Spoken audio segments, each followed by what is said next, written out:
Seeing unwanted reflections on shiny or reflective objects can be super frustrating. On the other hand, using a reflective surface to create purposeful reflections can create some of the most beautiful photos you'll ever take.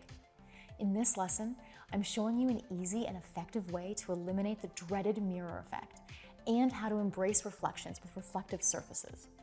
We'll compare the differences between white and black reflective surfaces, discuss the best practices when photographing them, and I'll show you how to turn reflective surfaces matte when you want them to. The mirror effect is exactly what it sounds like. It happens when you're photographing something so reflective that you see yourself, your camera, or your surroundings reflected in the subject.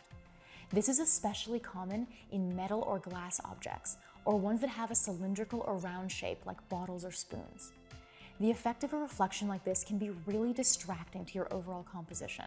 Here's another example. So how do you fix this? There are complicated ways and there's an easy way.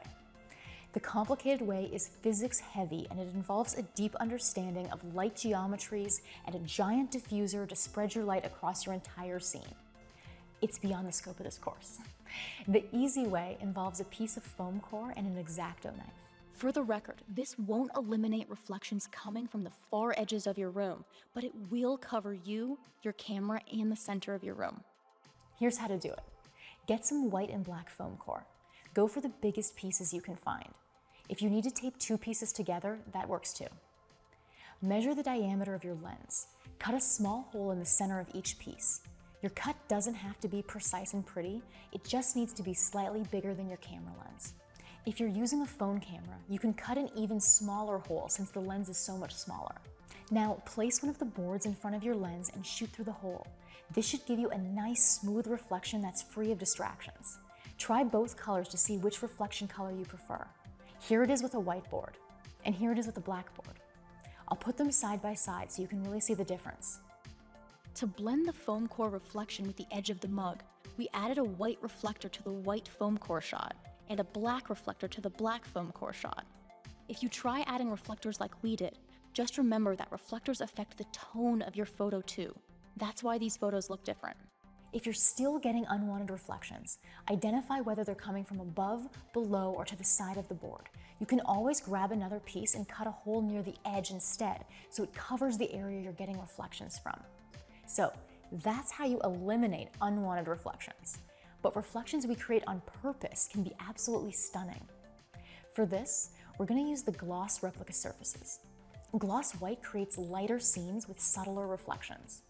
Gloss black creates darker scenes with dramatic reflections. To really see the difference reflective surfaces make, let's look at the same photo taken with a matte white, a reflective white, and a reflective black surface. This one was taken using the matte all-white replica surface. Compare that to this one using the reflective gloss white surface. You can see the extra dimension the reflection adds and how it really looks like a luxurious kitchen or spa countertop. Gloss white also reflects the vertical surface, which adds extra visual interest. Now, let's look at the same scene using gloss black. Because of its dark color, gloss black is even more reflective than gloss white. Note how the reflection of the scene is even crisper and the reflection of the vertical surface is even more dramatic. Now, let's swap in a dark vertical surface to create an all-dark look. How incredible does that look? That's one of the things I love most about the gloss surfaces. How much visual interest is added to by the reflection alone. So you can go easy on the styling, or you can even skip it altogether. Now, let's look at how to shoot with both of them. For both gloss surfaces, my go-to setup is to use it as the horizontal surface, shot at eye level with the light on the side. Eye level gives you the most striking reflection because you see the full vertical height of your scene. It also prevents you from accidentally reflecting your surroundings. Just make sure to turn off any overhead ambient lights like you always do. As an awesome bonus, both glosses can turn matte in different settings. Gloss white turns matte when shot from above. See, there's no reflections here, and there were no special tricks needed, it just does that. When used upright, gloss black usually reflects your surroundings like this.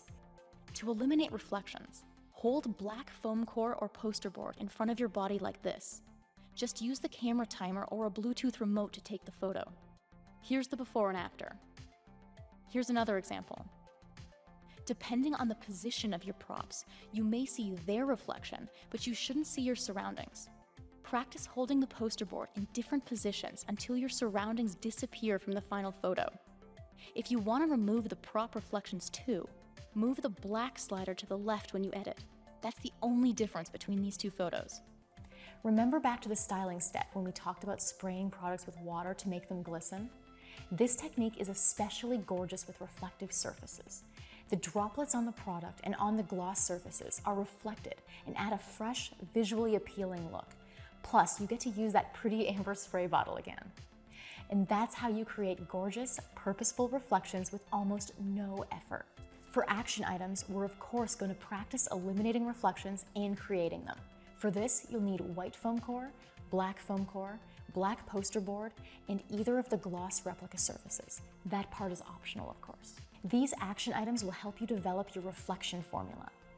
Practice eliminating reflections from reflective objects like glass and metal using the foam core trick. Determine whether you prefer white or black foam core or you like both.